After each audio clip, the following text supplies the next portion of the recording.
¿Cómo están?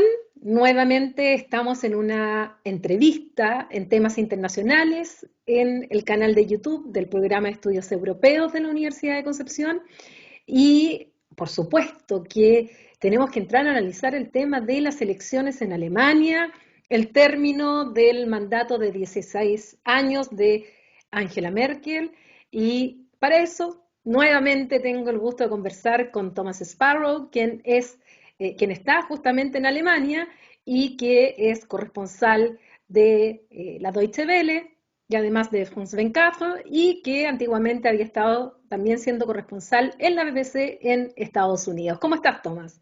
Pues muy contento otra vez de estar contigo discutiendo estos temas. Creo que esta ya es la tercera o cuarta Tercera. vez que nos ponemos de acuerdo para hablar de temas internacionales, así que muy contento de poder hablar también del tema grande aquí en Alemania y aquí en Europa, que son las elecciones que se vienen ya en menos de 2 semanas. Mi primera pregunta, Tomás, es, yo suelo oír una frase y quiero saber si es verdad o no. ¿Son aburridas las elecciones en Alemania?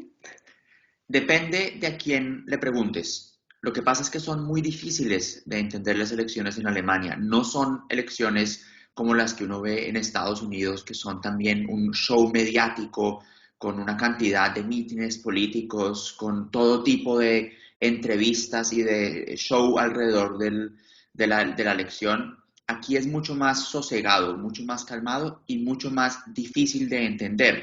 Y por eso también parte de la labor que tenemos nosotros los periodistas y también ustedes desde la academia es tratar de desmitificar algunos de los puntos sobre esas elecciones en Alemania, porque, por ejemplo, los alemanes no eligen directamente a su canciller. O sea, no es como en Estados Unidos donde eligen directamente al presidente, sino que aquí no se elige directamente al canciller.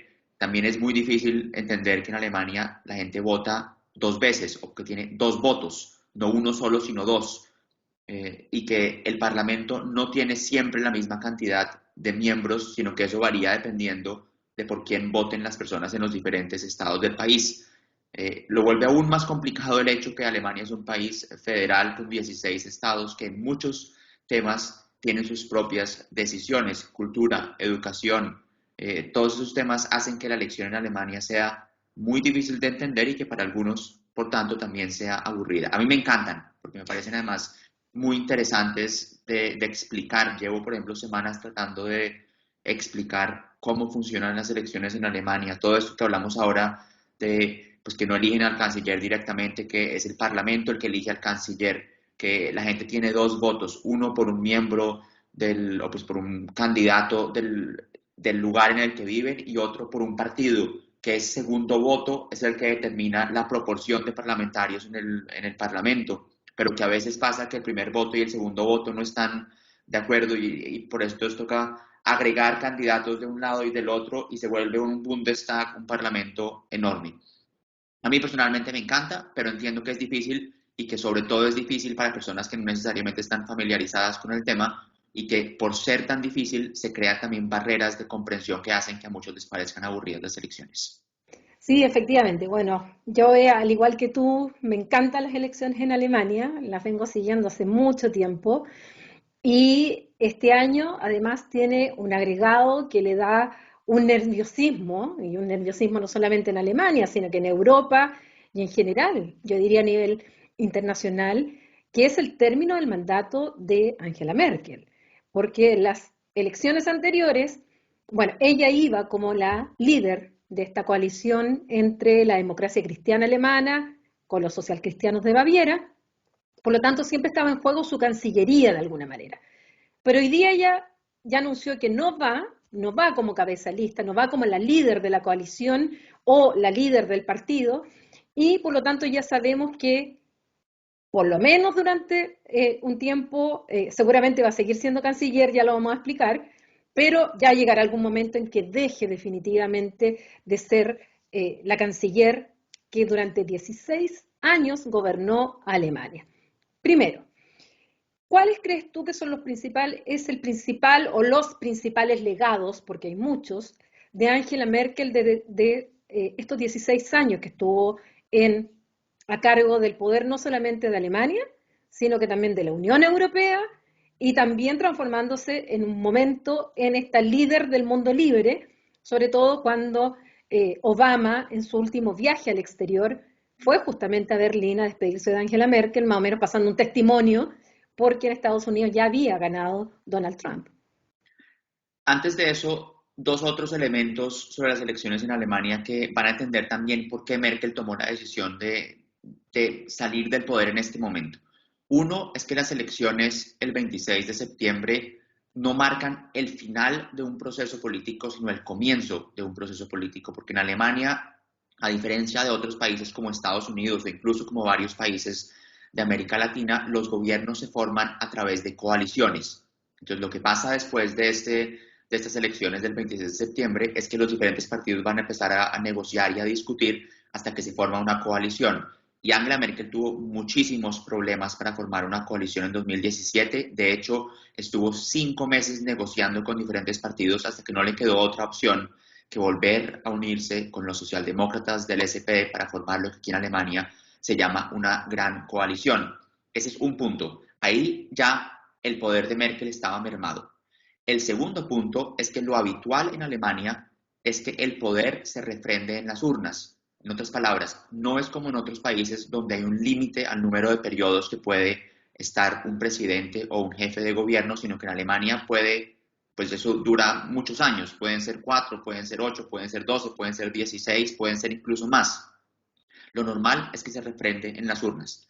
Lo inusual es lo que está pasando ahora en Alemania, que la canciller haya dicho, y lo dijo en 2018, que ella quería acabar, o sea, quería dejar de ser líder de la CDU, el partido al cual pertenece, y que no se presentaría a las elecciones de 2021. Con eso ella estaba cumpliendo una promesa de vieja data que ella había dicho que ella quería también determinar el momento adecuado para salir de la política y que no quería terminar convertida en la traducción, digamos, más común que se hace es en una piltrafa medio muerta, sino que quería ella misma determinar el momento para salir.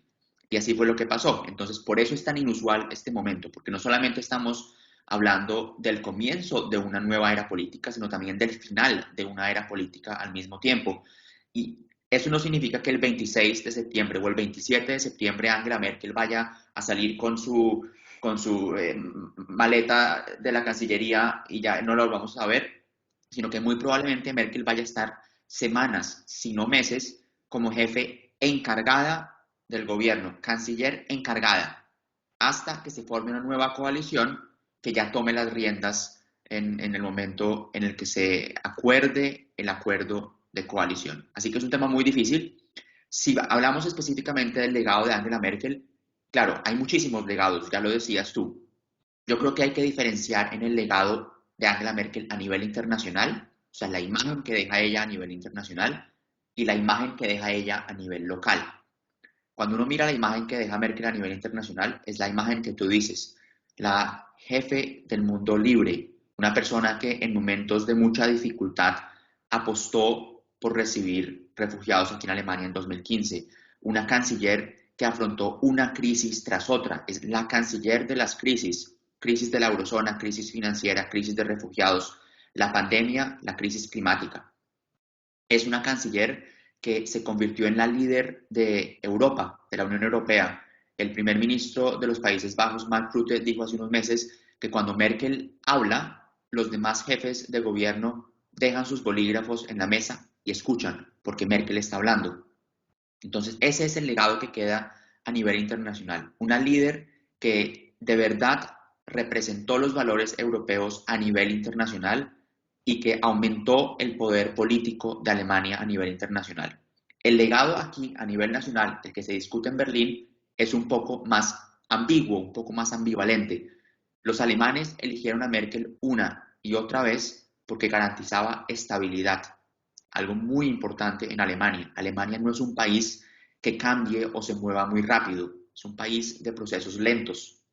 Y en ese sentido, Merkel era una persona conocida. Los alemanes sabían a qué atenerse con Merkel y de hecho hace unos años, en una de sus reelecciones, su principal bandera de reelección fue "Ustedes me conocen". Si uno mira ya específicamente en los diferentes puntos en los que ella trabajó, Hay elementos muy difíciles. Por ejemplo, la lucha contra el cambio climático. Alemania no logró sus objetivos en la lucha contra el cambio climático, algo que Angela Merkel también reconoció, que ha debido, que claro, se avanzó, pero que se ha debido hacer mucho más. También se le ha criticado mucho el tema de la falta de inversión en Alemania, el hecho de que haya muchos colegios que están en mal estado, que la red digital del país no esté tan avanzada como en otros países, que falte inversiones en digitalización a gran escala. Entonces, importante diferenciar entre lo que se ve a nivel internacional como Merkel, esa líder del mundo libre, y lo que se ve en Alemania, si bien muchos reconocen que Merkel sigue siendo una política muy importante y Merkel se va del poder como la política con los niveles más altos de favorabilidad, pero también habiendo dejado muchas metas por resolver en temas de cambio climático, en temas de desarrollo digital, en temas de infraestructura y demás. Y además, bueno, tiene temas que le han criticado por distintos sectores, como por ejemplo cuando tomó la decisión de abandonar la energía nuclear, que desde su propio sector se lo criticaron. Por otro lado, también de haber terminado el gasoducto con Rusia del Nord Stream 2, que terminó hace un par de días atrás. Por otro lado, también dentro de Europa se le criticó el hecho de las medidas de austeridad y que cuando los alemanes le dicen austeridad es austeridad, o sea, a diferencia de los latinoamericanos, la austeridad llega hasta por ahí nomás. Aquí los alemanes dicen no comprar, no consumir y no compran y no consumen, siendo que era la gran potencia que para echar a andar la economía europea necesitaban también, y se le exigió mucho a Merkel, que hiciera que los alemanes consumieran más, le compraran más al resto de los países, porque si se producía una contracción económica, evidentemente el daño lo iban a sufrir de manera más fuerte los otros y no Alemania. Bueno, y Entonces, fíjate que ahí justo en ese punto que mencionas, se vuelve a ver, pero al revés, esa diferencia entre cómo se ve Merkel internacional y cómo se ve Merkel a nivel nacional. Porque durante la crisis de la eurozona y con esa palabra clave de la austeridad, sobre todo en los países del sur de Europa, España, Italia, Grecia, Portugal, Angela Merkel fue muy criticada por esa austeridad radical. Pero eso aquí en Alemania le ganó a Merkel muchos votos, porque como los alemanes interpretaron eso como Angela Merkel está protegiendo los intereses de los alemanes y está asegurándose que los alemanes no vayan a perder sus ahorros por tratar de ayudar a otros países que están en problemas. Entonces, vuelvo a mi punto de esa dicotomía entre el internacional y lo local, que juega en varias direcciones. A veces internacional fue muy criticada, pero le sirvió a nivel nacional y al revés en otros casos. Pero no hay duda que cualquier decisión que Angela Merkel tomó, desde la crisis de los refugiados hasta la crisis de la eurozona, pasando por sus decisiones en la gran crisis financiera o incluso ahora en la pandemia, tienen varias caras, desde quienes creen que Angela Merkel, con su estilo sobrio, científico, logró darles seguridad a los alemanes, hasta quienes creen que Angela Merkel no tuvo una visión clara para Alemania, sino que fue una canciller reactiva, que tuvo que adaptarse a las crisis que estaban ocurriendo en el país y que tuvo que reaccionar para resolverlas. Entonces, de nuevo, varias miradas. Quienes creen que Angela Merkel le dio estabilidad al país, quienes creen que Angela Merkel fue una canciller reactiva que no tuvo una clara visión sobre a dónde debía dirigirse Alemania. recuerdo que la última vez que hablamos, ambos estábamos leyendo el libro La Tierra Prometida de Obama. Y Obama en su libro habla de Angela Merkel y dentro de las cosas que él dice era justamente que era muy sobria, que la valoraba mucho justamente por una serie de características y decía que sabía leer muy bien los intereses alemanes en política exterior y eso también a veces llevaba a choques con otros estados, incluyendo Estados Unidos. Y eso va un poco en la línea de lo que tú señalabas de saber leer lo que los alemanes le estaban pidiendo. Sin embargo, en la crisis de refugiados pasó lo contrario. En la crisis de refugiados aparece como, incluso se ganó la portada de la revista Times, donde aparece como el personaje del año, donde da esto de lo lograremos y habla de que el país va a ser capaz de acoger a los refugiados que venían desde Siria. Sin embargo, internamente se le criticó mucho, por parte de sus socios, de los socialcristianos en especial, que eran los que recibían el mayor flujo migratorio, el caso de la región de Múnich, en Baviera, y por otro lado, por el lado derecho, empieza a tomar fuerza lo que había sido Alternativa para Alemania. Este partido que si bien se inició como contrario al euro, luego toma el discurso anti-inmigración y empieza a subir en, no solamente en las encuestas, sino que también lograron entrar a varios gobiernos regionales e incluso entran al Bundestag en la última elección. Claro. Entonces, ¿cómo ves tú también ahí el rol jugado por Angela Merkel con el ascenso de la ultraderecha? Al mismo tiempo que ella pone un freno, con el caso de Turingia, cuando echa abajo incluso un gobierno, dice no, con la ultraderecha no se pacta, y por otro lado, esta apertura hacia los refugiados hasta que se vio ya obligada a llegar a un acuerdo con Erdogan y volver a poner el dique en Siria y dar dinero a Erdogan para que mantuviera controlados a los sirios. Tú dices un punto de verdad elemental para entender el método de Angela Merkel y es esa espera. Angela Merkel no es una canciller que, bueno, con contadas excepciones, abruptamente dice algo. Es una mujer que sabe perfectamente cada palabra que va a utilizar. Tú no la ves casi nunca salirse de sus cabales. Tú no la ves súper Salvo en el fútbol. emocionada, salvo en Salvo en el el fútbol. fútbol.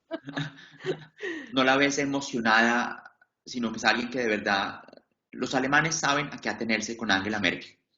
Y Angela Merkel es una canciller que ha esperado, espera a ver cómo se desarrollan los temas, cómo empiezan a qué piensan los alemanes al respecto, y solo cuando hay una opinión ya más o menos formada, ella se lanza al ruedo. De hecho, hay quienes dicen, no lo he podido confirmar, pero hay quienes dicen que el gobierno de Merkel pedía casi que encuestas a nivel semanal para saber más o menos qué pensaban los alemanes sobre diferentes temas y que eso le servía a Angela Merkel luego para tomar sus decisiones. Tú explicas también muy bien que en el caso de los refugiados el tema fue distinto, porque Angela Merkel ahí no tuvo el tiempo para sentarse a pensar que, cómo estaban pensando los alemanes o qué querían los alemanes cuando en la frontera sur estaban entrando todos los días cientos y miles de personas. Y ahí fue cuando Merkel tomó esa decisión que ella defiende hasta el día de hoy por cuestiones humanitarias de no cerrar las fronteras alemanas. Equivocadamente se dice una y otra vez que Angela Merkel abrió las fronteras a los refugiados. Eso es incorrecto. Lo que Angela Merkel hizo fue no cerrar las fronteras a los refugiados, porque Angela Merkel tenía muy claro, el gobierno alemán lo ha tenido muy claro, que a las personas que buscan asilo, a los refugiados, se les debe dar acogida. El problema, claramente en Europa, es que había algunos países todavía hoy que no querían darles acogida a los refugiados, mientras otros se veían más a favor de recibir a los refugiados. Y es por eso que Angela Merkel toma esa decisión en 2015 de no cerrar las fronteras para que entren los refugiados al país. Fue, y eso es algo que expliqué hace poco en un artículo bastante largo para la revista Gato Pardo, a su vez, la decisión que más catapultó a Merkel a nivel internacional, a eso que hablábamos al principio de la líder del mundo libre, y también a su vez fue la decisión que comenzó a marcar el fin político de Merkel, porque fue una decisión que dividió profundamente al país. Fue una decisión que catapultó al Partido Alternativa para Alemania, ese partido calificado de ultraderecha del que hablábamos ahora, que en ese momento, en 2013, había nacido como un pequeño partido, más que todo académico, en contra de todas las medidas relacionadas con el euro, pero que vio su momento clave con la llegada de los refugiados y que aprovechó un sentimiento de inseguridad entre los alemanes, un sentimiento que supo aprovechar con éxito, diría yo, porque no solamente entró a los 16 estados regionales de Alemania, a los parlamentos de esos 16 estados, sino que en 2017 logró el 12.6% de los votos en la elección federal, lo que lo convirtió, una vez se formó la nueva coalición, en el principal partido de oposición. Todo con esa bandera de la migración. Ahora, si hago un paréntesis, el hecho de que ahora el tema migratorio no sea tan fuerte también ha llevado a que el Partido Alternativa para Alemania pues pierda algunos votos y no sea esta vez un partido que muchos consideran vaya a tener tanta influencia como la que tuvo en 2017. Pero Merkel definitivamente jugó un rol en el ascenso, quizás indirecto, de Alternativa para Alemania, que también tiene que ver con una de sus grandes posturas políticas, que es mover a su partido, sobre todo a la CDU, no solamente a la CSU, no estoy hablando del bloque conservador, sino solamente de la CDU, al centro del espectro político, con medidas muy de centro, como por ejemplo en Alemania ahora hay un salario mínimo desde hace unos años, o la legalización del matrimonio gay, todas esas medidas que, digamos, en años anteriores habrían sido impensables en un gobierno conservador, han llevado a Merkel de verdad a moverse hacia el centro del espectro político, lo que deja un espacio en los extremos a la izquierda y a la derecha. En Alemania se dice que las elecciones se ganan en el centro, y por eso los socialdemócratas se mueven al centro, centro izquierda, y los cristianodemócratas se mueven a la centro derecha, y es ahí donde se juegan los votos, pero en los extremos queda el partido de izquierda, Die Linke, y el partido de ultraderecha Alternativa para Alemania, y por eso ahora el principal tema de discusión en los últimos días aquí en Alemania es con quién podrían formar coaliciones, qué partidos, y cómo algunos partidos deberían extraerse o deberían quedar prohibidos de formar coaliciones, y por eso es que Angela Merkel y en particular la CDU ha dicho que bajo ninguna circunstancia va a formar una coalición con Alternativa para Alemania, algo a lo que por cierto también se han suscrito todos los demás otros partidos. Entremos a ese terreno ahora de lo que se viene en Alemania respecto a este 26. Yo he seguido las encuestas, ha habido debates, ayer hubo otro debate, eh, y también venía viendo un poco cómo las últimas elecciones, la CDU iba perdiendo votos, y eso es lo que también llama la atención, porque Angela Merkel a nivel internacional su imagen sube, pero a nivel interno la verdad es que incluso en un momento se pensaba que su gobierno, definitivamente la gran coalición iba a terminar, bueno, logró mantenerla, eh, y ha ocurrido por un lado que la CDU con sus aliados bávaros presentan a su candidato, que es Armin Laschet, porque es el delfín un poco quien sigue esta idea de Merkel, un poco más de centro, frente a los otros candidatos que habían dentro de la CDU. Por otro lado, tenemos a la socialdemocracia, al SPD, donde va Olaf Scholz, donde es su candidato. Por otro lado, los verdes, que bastante bien le había ido en varias elecciones, sobre todo en las elecciones europeas, en las elecciones en la misma Baviera, en que se había visto en varias elecciones regionales cómo los verdes han ido subiendo. Las encuestas incluso lo pusieron en algún momento superando a una encuesta, creo que vi, que superaba o llegaba a tener la misma cantidad que la CDU y superando a la socialdemocracia.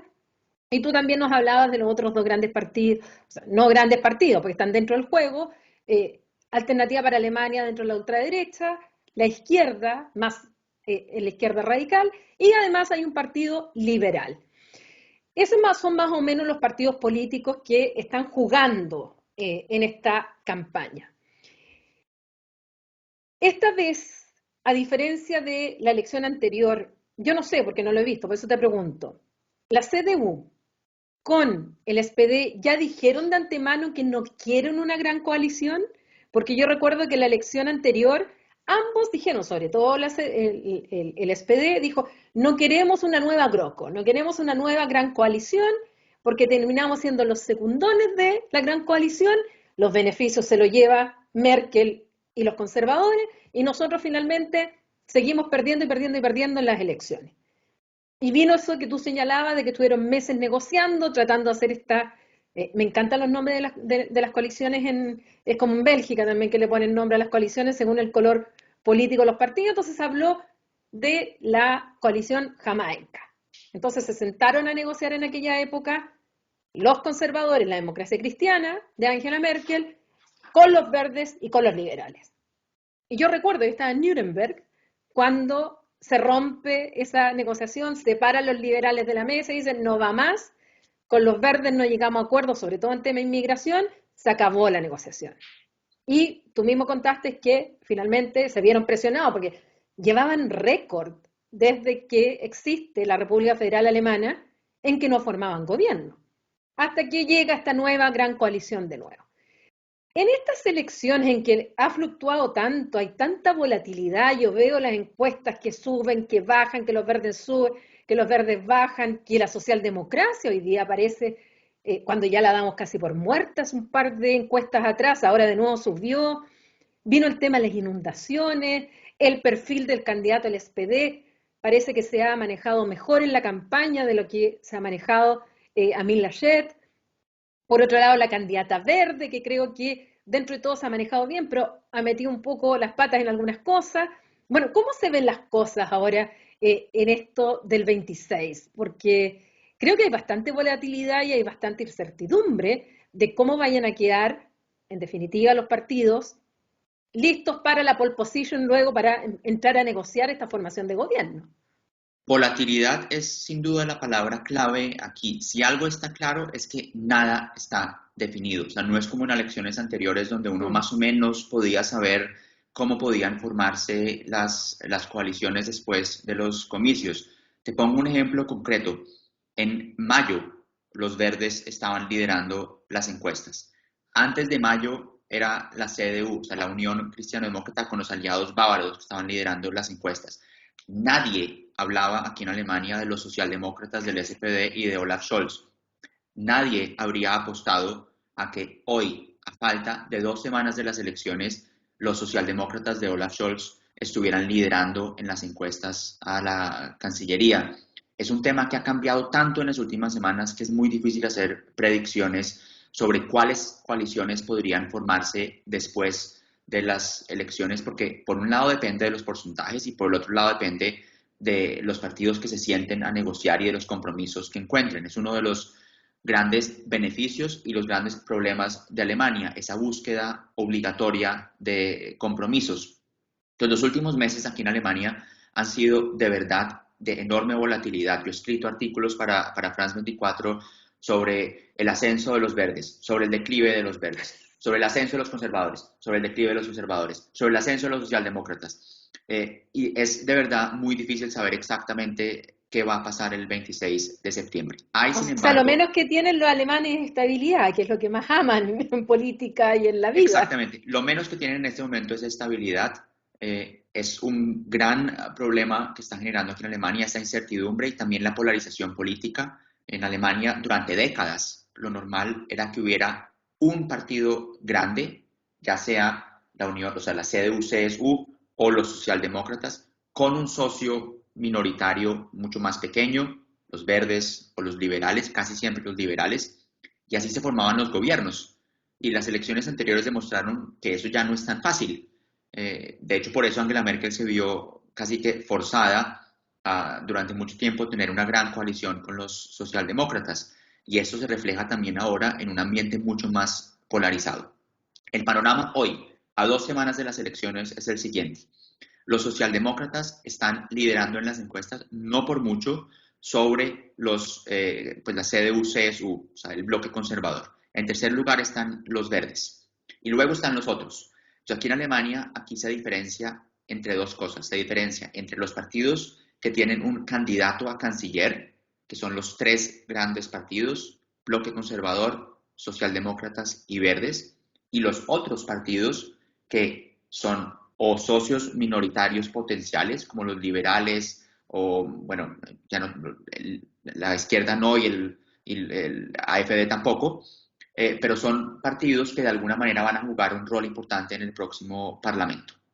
Por eso, digamos, ayer hubo el debate entre los tres candidatos a canciller y hoy, de hecho, mientras hablamos, es el debate de los otros cuatro partidos, o sea, CSU, la izquierda, AfD y los liberales.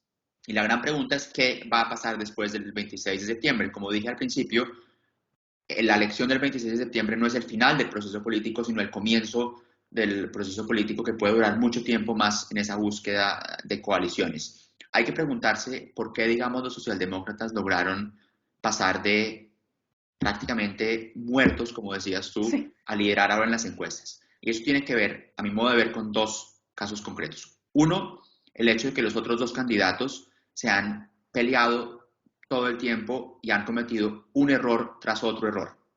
Laschet, por ejemplo, su error más comentado aquí en Alemania, durante las inundaciones de julio, se le vio riéndose a carcajadas detrás mientras el lo presidente vi. federal, que es el jefe de Estado en el país, les hablaba a las víctimas. Eso fue interpretado como una actitud poco apta para una persona que quiere ser canciller de Alemania. Annalena Baerbock, de los Verdes, también un error tras otro error, desde una hoja de vida en la que había exagerado algunas posiciones hasta temas de plagio en los que también se vieron involucrados otros candidatos, y eso ha hecho que las imágenes de estos dos candidatos y de los partidos pues también bajen.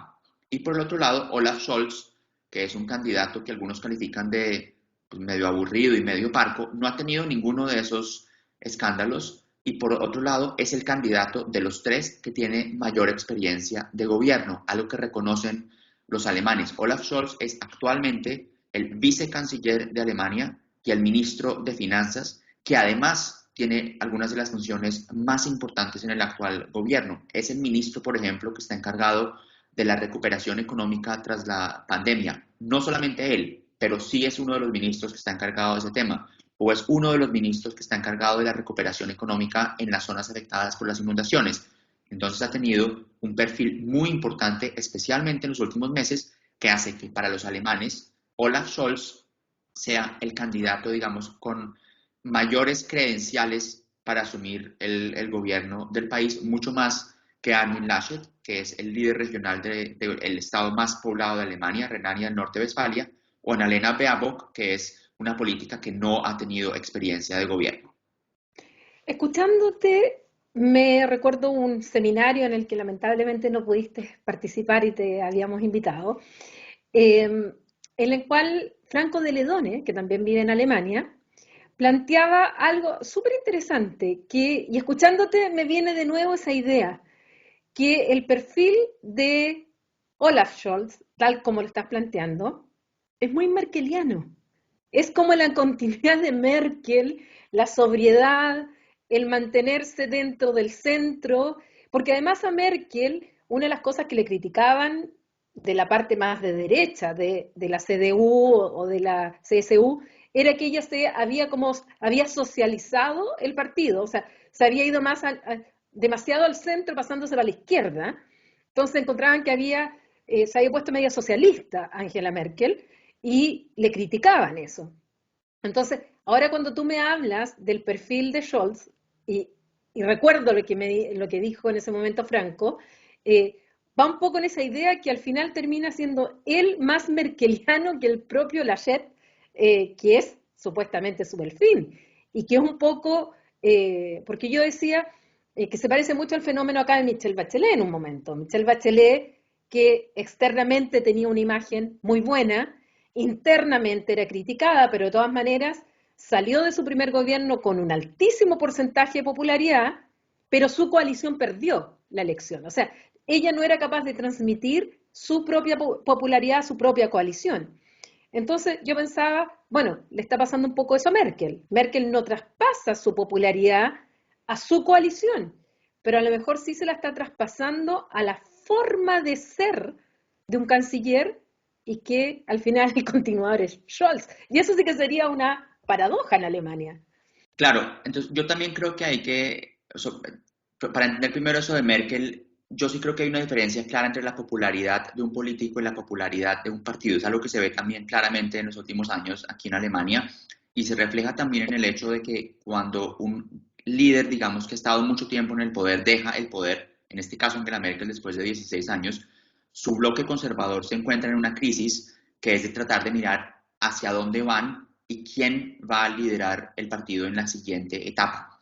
Hay que decirlo claramente, la CDU ha estado de verdad en los últimos años en una crisis, en una búsqueda de identidad. Si quieren mantenerse en el centro, si quieren mantenerse si quieren irse otra vez a la derecha del espectro político, quién va a liderar el partido hacia las próximas generaciones. No hay que olvidar que cuando Merkel dejó el liderazgo de la CDU, lo anunció en 2018, luego la persona que lideró el partido fue Annegret Kramp-Karrenbauer, la actual ministra de Defensa, pero ella después de un tiempo también dejó el partido y luego fue Armin Laschet el que asumió. Entonces Yo la no CDU se alcancé ni encuentra. siquiera a aprenderme el nombre. Yo cuando ya me aprendí el nombre, había dejado la secretaría del partido. Y Así que era AKK para mí nomás. exactamente, pero eso refleja lo difícil que es, y eso no es algo solamente exclusivo de Alemania, esa búsqueda de identidad de un partido después de un liderazgo muy duradero. Ahora, específicamente con Olaf Scholz, aquí se ha bromeado mucho porque hace poco en una revista incluso salió Olaf Scholz haciendo el gesto típico de Merkel, el De las gesto manos. el de las manos. Entonces, sale así con las manos en una entrevista y sí se bromeó un poco en que es el candidato más merkeliano de los tres. Él tiene, claro, Armin Laschet es oficialmente el candidato que sigue la línea de Merkel, pero Olaf Scholz tiene un punto, digamos, muy importante. Por un lado, él puede decir que como vicecanciller y ministro de Finanzas ha estado involucrado en los temas de gobierno alemán por el que los alemanes reconocen favorablemente el legado de Angela Merkel.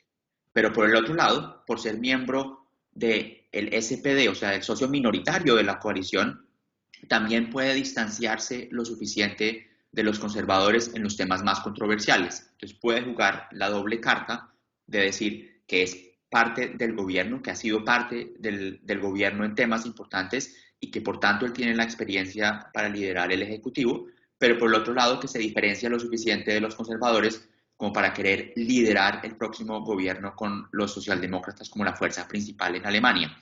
Y eso es algo que hasta el momento ha sabido jugar, a mi modo de ver, de manera inteligente, porque se ha presentado como el candidato menos controversial de los tres. Y otra vez queda claro en Alemania que el hecho de ser controversial no es algo que gana, no es algo que gana elecciones. Los alemanes no buscan un político muy controversial como jefe de gobierno. Quieren algo seguro, quieren tener un par de manos seguras en la Cancillería en Berlín, al lado del Bundestag. Y eso es algo que para muchos alemanes está ahora en manos de Olaf Scholz porque reconocen que es el candidato de los tres que tiene mayor experiencia de gobierno a nivel federal.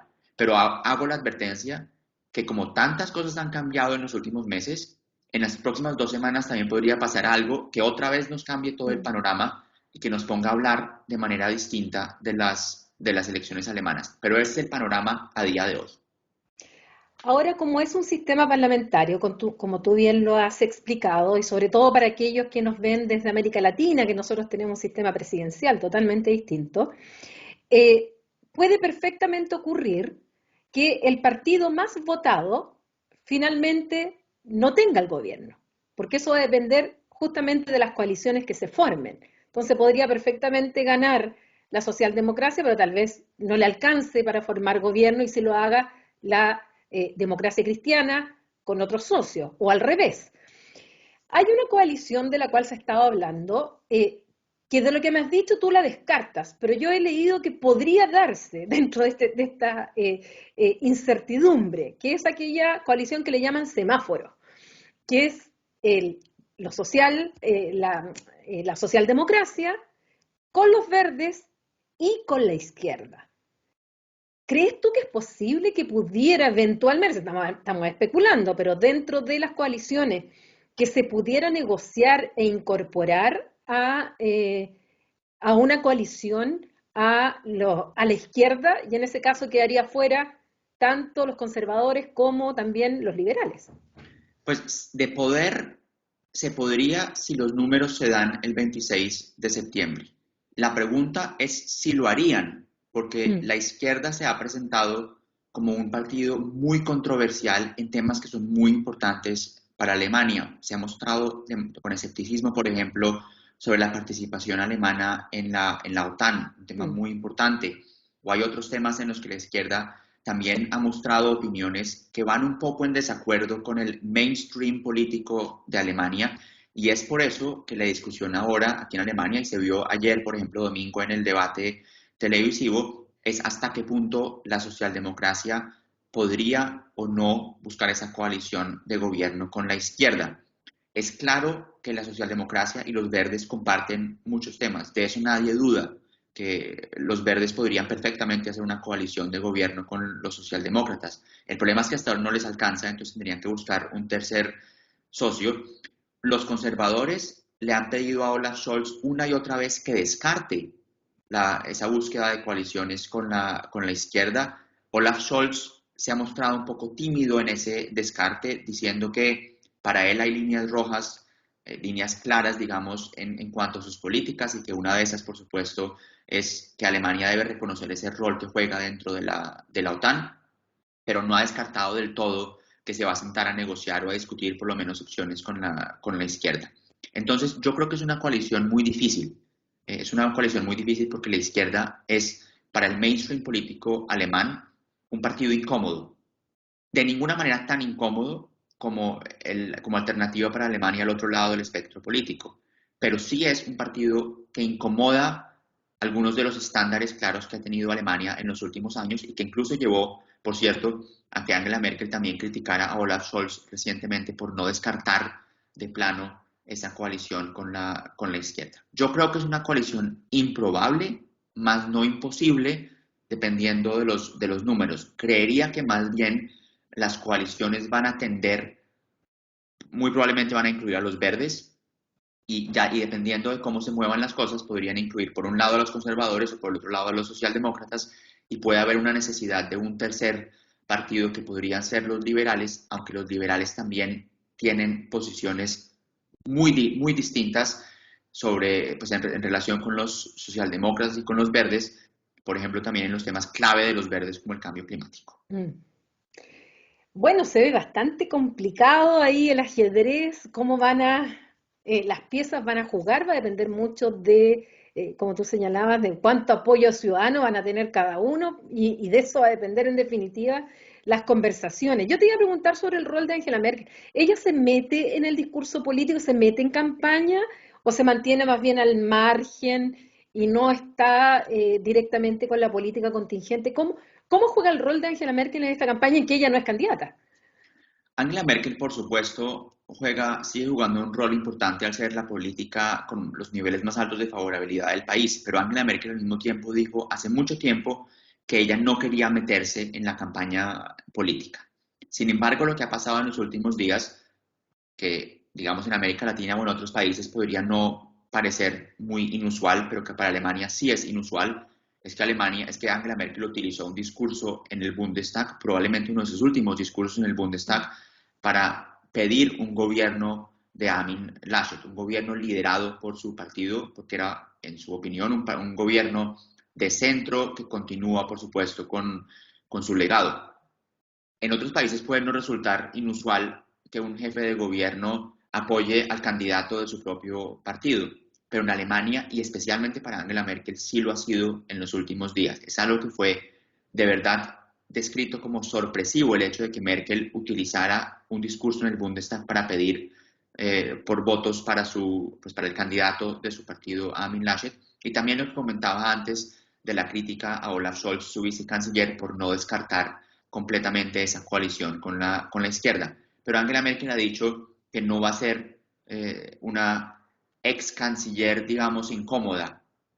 Cuando le preguntan una y otra vez qué quiere hacer después de las elecciones, ella dice que quiere retirarse, que quiere leer, que quiere aburrirse un poco, que su interés principal es volver a ganar tiempo, tiempo que no tuvo en los últimos 16 años, que quiere leer libros, que quiere caminar por los bosques y que sobre todo no le interesa ser una ex canciller incómoda como se ve en otros países por ejemplo, en América Latina. Pienso en particular en Colombia con expresidentes que siguen muy activos en la política criticando a los mandatarios en la actualidad. Angela Merkel dice que no quiere tener nada que ver al respecto y que no busca ningún cargo político ni a nivel nacional ni a nivel internacional. Si me preguntaras a mí, que he seguido a Angela Merkel durante años, ¿qué va a hacer Angela Merkel en los próximos años? Yo diría que Angela Merkel muy probablemente se va a dedicar a la academia, que la van a invitar a dictar charlas en diferentes universidades a nivel internacional y que lo va a hacer explicando su legado, explicando sus posturas y que también va a ser algo